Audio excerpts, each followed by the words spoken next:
the chip market. I don't know. That's not easy to beat.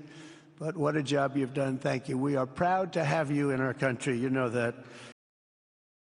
Presiden Amerika Serikat Donald Trump tiba di Arab Saudi pada Selasa 13 Mei 2025 lalu dalam kunjungan resmi selama 4 hari ke kawasan Teluk. Fokus utama lawatannya kali ini bukan lagi isu keamanan atau konflik regional, tetapi mempererat hubungan ekonomi dan mengamankan kesepakatan investasi besar-besaran dari negara-negara kaya minyak tersebut. Trump disambut langsung oleh putra mahkota Mohammed bin Salman atau MBS di Riyadh sebelum menghadiri forum investasi Saudi Amerika Serikat bersama sejumlah tokoh penting dari dunia bisnis Amerika Serikat, termasuk CEO BlackRock Larry Fink, CEO Blackstone Stephen A. Schwarzman, serta pengusaha ternama seperti Elon Musk dan CEO OpenAI Sam Altman.